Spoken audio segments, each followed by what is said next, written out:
سجاد بیڑیاں اتنا مارا ہے شام والوں نے سکینہ کو، ماں سے بچی کا چہرہ دھلایا نہیں جاتا۔ یزید تیرا تخت و تاج دو گھڑی کا تھا، ہے آج بھی دلوں پر حکومت حسین کی۔ کلیجہ شک ہوا مظلومیت کی انتہا لکھ کر، قلم بھی رویا نام شہید کربلا لکھ کر۔ عشق میں کیا بچائیے، عشق میں کیا لٹائیے، آل نبی نے لکھ دیا سارا نصاب ریت پر۔ جن کا نانا دو عالم کا مختار ہے، جو جوانان جنت کے سردار ہیں، جن کا سردشت میں زیر تلوار ہے، جو سراپائے محبوب غفار ہے۔ کر لیا نوش جس نے شہادت کا جام، اس حسین ابن حیدر پہ لاکھوں سلام۔ غرور ٹوٹ گیا کوئی مرتبہ نہ ملا، ستم کے بعد بھی کچھ حاصل جفا نہ ملا۔ سر حسین ملا یزید کو لیکن، شکست یہ ہے کہ پھر بھی جھکا ہوا نہ ملا۔ افضل ہے کل جہاں سے گھرانہ حسین کا، نبیوں کا تاجدار ہے نانا حسین کا۔ ایک پل کی تھی بس حکومت یزید کی، صدیاں حسین کی ہیں زمانہ حسین کا۔ امام حسین کی 4 سال کی شہزادی سیدہ سکینہ کے ساتھ جو ظلم ہوا، ایسا ظلم کبھی کسی امت کے لوگوں نے اپنے نبی کی نواسیوں کے ساتھ بالکل بھی نہیں کیا ہوگا۔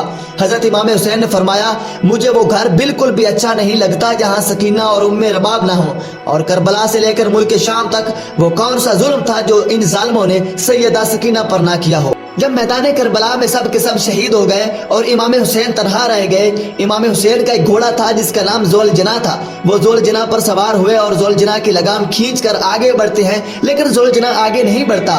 ذوالجناح اپنے سر کو جھکا لیتا ہے اور اپنے قدموں کی طرف دیکھتا ہے۔ مولا حسین گھوڑے سے اتر کر دیکھتے ہیں کہ شہزادی سکینہ ذوالجناح کے قدموں سے لپٹ کر کہتی ہے، اے ذوالجناح میرے بابا کو نہ لے کر جا، جو بھی گھوڑے پر سوار ہو کر کربلا کی طرف گیا ہے وہ واپس کبھی بھی نہیں آیا، اور اپنے بابا سے لپٹ کر رونے لگتی ہیں۔ حضرت امام حسین شہزادی سکینہ سے بہت پیار کرتے تھے۔ حضرت امام حسین نے 4 سال کی معصومہ بچی کو سیدہ زینب کے حوالے کر دیا۔ سیدہ زینب، سیدہ ام کلثوم اور تمام اہل حرم امام حسین سے لپٹ کر رونے لگتے ہیں۔ امام حسین کی رخصتی کے وقت ایک قیامت کا سا سما برپا ہو گیا۔ آخر کار امام حسین نے اتمام حجت کے بعد ایک ایسی جنگ لڑی کہ یزیدی فوج میدان چھوڑ کر بھاگنے لگی۔ ملا کر زخموں سے چور چور ذوالجناح پر سوار ہیں کہ آواز غیب آئی، پلٹ آ اے نفس مطمئنہ، پلٹ آ امام حسین، میں تجھ سے راضی ہوں اور تو بھی مجھ سے راضی ہو جا۔ پس حکم خدا سے امام حسین نے ذوالفقار کو اپنی نیام میں رکھ لیا۔ ذوالفقار امام حسین کی تلوار کا نام تھا۔ جب امام حسین نے اپنی تلوار کو نیام میں رکھا، اتنے میں سارے یزیدیوں نے مل کر امام حسین پر حملہ کر دیا۔ سنان ابن انس نے ایک ایسا نیزہ مارا جس نیزے کے لگنے سے آپ گھوڑے سے زمین کی طرف گرنے لگے۔ اتنے میں حرملہ لعین نے آپ کی پیشانی پر ایک تیر سے ایسا وار کیا جس تیر کے لگنے سے آپ زمین پر گر گئے۔ آپ کے گرنے سے میدان کربلا میں زلزلے کی سی کیفیت طاری ہوگی۔ آپ کے گرتے ہی عرش خدا گر پڑا، دیوار کعبہ بیٹھ گئی۔ اللہ اکبر! جیسے ہی امام حسین گھوڑے کی زین سے زمین پر گرے، سیدہ سکینہ روتی ہوئی اٹھی۔ سکینہ نے بی بی زینب سے پوچھا کہ اماں بابا کہاں ہیں؟ شہزادی زینب نے روتے ہوئے جواب دیا کہ بھیا زین سے زمین پر آ گئے ہیں۔ سیدہ سکینہ دوڑتی ہوئی مقتل کی طرف گئی۔ میدان میں ہر طرف یزیدی لشکر کھڑا تھا۔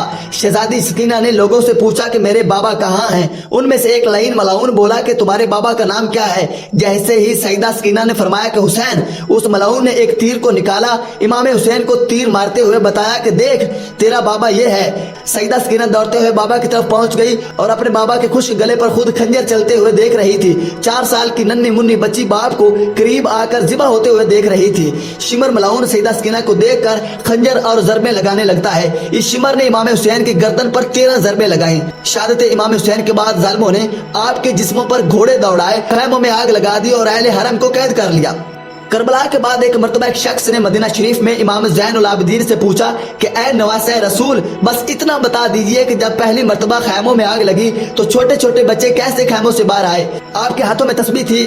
آپ نے روتے ہوئے فرمایا کہ جیسے تسبیح کے ٹوٹنے سے سارے دانے بکھر جاتے ہیں، ایسے ہی خیموں میں آگ لگتے ہی اہل بیت رسول کے چھوٹے چھوٹے بچے بکھر گئے۔ جیسے ہی خیموں میں آگ لگی، شہزادی سکینہ جلتے ہوئے دامن سے باہر آئیں تو شمر ملعون نے آپ کے کانوں سے گوشوارے چھین لیے۔ اتنی سنگ دلی اور بے رحمی سے دونوں کانوں سے گوشوارے چھینے کہ آپ کے کانوں سے خون بہنے لگا، یہاں تک کہ دم شہادت تک بی بی سکینہ کے ہاتھ کانوں پر ہی رہتے تھے۔ इस सारी सूरत के बाद अहले बैत रसूल को कैद कर लिया गया। जब सैयदा सकीना अपने बाबा के कटे हुए सर को देखती हैं तो रोने लगती हैं। जैसे ही बाबा की याद में रोती हैं तो शिमर मलऊन तमांचे मारने लगता है। वो शिमर मलऊन सैयदा सकीना नन्ही मुन्नी जान को इतने तमांचे मारता है कि आपके चेहरे से खून बहने लगता है। इसके बाद काफिला चलते हुए अचानक से रुक जाता है। जिस नेज़े पर इमाम हुसैन का सर था वो नेज़ा वहीं रुक जाता है। शिमर गुस्ताख इमाम ज़ैनुल आबिदीन से कहने लगता है कि तुम्हारे बाबा आगे क्यों नहीं बढ़ रहे।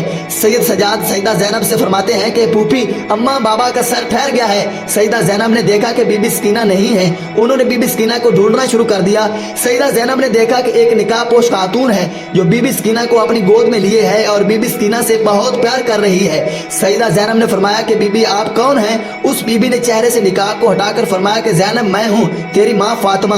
बीबी ज़ैनब भी माँ से लिपट कर रोने लगती है।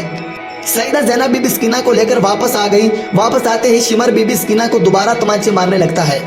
कहने लगा कि तुम्हारी वजह से पूरे का पूरा काफिला जाम हुआ था। तमांचे लगते ही बीबी सकीना चाचा अब्बास को याद करके रोने लगती हैं। तो इस शैतान नुमा इंसान मलाउन ने बीबी सकीना को ऊंट की पुश्त पर इसे रस्सी से बांध दिया और तमांचे मारते हुए कहने लगा अब काफिला नहीं रुकेगा। और शिमर मलऊन कहने लगा कि मुझे जल्दी से जल्दी यजीद के दरबार पर पहुंचना है और अपना इनाम लेना है। जिसके सर को मैंने ही कलम किया है मुझे बहुत ज्यादा मालो दौलत मिलेगी। जैसे ही काफिला मुल्क शाम यजीद के दरबार में पहुंचा, यजीद ने अपने सिपाहियों से पूछा कि ये कौन है। उन लोगों ने कहा कि ये अली की बेटियां हैं। फिर दोबारा पूछा कि वो छोटी बच्ची कौन है। उन लोगों ने कहा कि वो सकीना है। सैयदा सकीना दरबार यजीद में इस तरह खड़ी थी कि आपका एक पैर जब ऊपर होता तो दूसरा पैर नीचे, और जब एक पैर ऊपर होता तो दूसरा पैर नीचे। यजीद ये देखकर कहने लगा कि सकीना तुम इस तरह क्यों खड़ी हो। बीबी सकीना ने कहा कि तुम्हारे सिपाहियों ने हमारी रस्सियों को इस कदर बांधा है कि हम एक साथ दोनों पैर जमीन पर नहीं रख सकती। यजीद कहने लगा कि रस्सियों को खोल दो। और फिर बीबी सकीना से कहने लगा कि हमने सुना है कि तुम्हारे बाबा तुमसे बड़ा प्यार करते हैं, बाबा से मिलना चाहोगी। बस इतना कहकर यजीद लानती ने उस तश्त से कपड़ा हटाया जिसमें इमाम हुसैन का सर रखा हुआ था। बीबी सकीना रोते हुए आगे आ ही रही थी कि यजीद कहने लगा ऐसे नहीं सकीना, मैं तुम्हारी मोहब्बत का इम्तिहान लेना चाहता हूँ। वो देखते हैं कि तुम्हारे बाबा खुद तुम्हारे पास आते हैं कि नहीं। बीबी सकीना ने रोते हुए पुकारा कि बाबा मेरी मोहब्बत का इम्तिहान है, मेरे पास आ जाइए। बीबी सकीना का इतना ही कहना था कि सरे हुसैन उठा और बीबी सकीना की गोद में आ गया। सईदा सकीना इमाम हुसैन के रुखसार पर रुखसार रख कर रोने लगती हैं। यजीद ने अपने सिपाहियों को हुक्म दिया कि सबको जिंदान में कैद कर दो। सब अहले हरम को कैद कर दिया जाता है। जिंदान के गोशे से जब परिंदे आते और जाते हैं तो बीबी सकीना अपने भाई इमाम ज़ैनुल आबिदीन से पूछती थी कि भैया ये परिंदे कहाँ आते जाते रहते हैं। सैयद सजाद ने फरमाया कि मेरी बहन सकीना वो अपने घर आते और जाते हैं। इस पर बीबी सकीना ने फरमाया कि भैया हम कब वतन जाएंगे, और इमाम हुसैन को याद करते हुए रोते रोते बेहोश हो गई। इसके बाद बीबी सकीना ने ख्वाब में अपने बाबा को देखा कि मौला हुसैन आपको लेने आए हैं। सईदा सकीना ने बाबा से कहा कि बाबा कहाँ चले गए थे। आपके जाने के बाद शिमर मेरे गोशवारे छीन लेता है और मुझे इतने तमाचे मारता है। बाबा अब आप मुझे छोड़कर बिल्कुल ना जाना। मौला हुसैन ने हाथों को फैलाकर फरमाया कि आ जाओ मेरी सकीना। जैसे ही बीबी सकीना की ख्वाब से आंख खुलती है, सईदा सकीना ने ज़ैनब से कहा कि मुझे बाबा लेने आए थे। ये सुनते ही सब रोने लगते हैं। जिंदान में रोने की आवाज बुलंद हो गई। सब बीबी सकीना से लिपट कर रोने लगते हैं। यजीद सो रहा था तो उसने जब आवाज सुनी तो यजीद उठकर कहने लगा कि ये आवाज कैसी है। सिपाहियों ने कहा कि अहले हरम के रोने की आवाज है। यजीद ने सिपाहियों से कहा कि ऐसा करो कि इन्हें हुसैन का सर दे दो ताकि वो आवाज ना करे और मैं सुकून से सो जाऊं। यजीद के हुक्म से सिपाहियों ने सरे हुसैन को अहले हरम को दे दिया। इमाम हुसैन का सर मिलते ही सब रोने लगते हैं। इन्होंने बेहोश सईदा सकीना को जगाया। सर बाबा का पहलू में जो पाया। सरे हुसैन को गोद में लेकर सईदा सकीना 4 साल की मासूमा इतना रोई और रोते रोते बाबा की याद में बाबा के पीछे इस दुनिया से चली गई। अल्लाह और इसका रसूल ही जानते होंगे कि किस गुर्बत के आलम में जिंदान में इन लोगों ने कब्र सकीना बनाई और किस हालत में बनाई होगी। और आखिर में ये दुआ करना चाहूंगा कि या अल्लाह इमाम हुसैन की यतीमा सईदा सकीना के मसाइब को देखकर जिसकी आंखों से एक कतरा भी आंसू निकले हों, उनको रुमाले ज़ोहरा में जगह नायत फरमा। इलाही आमीन सुम्मा आमीन।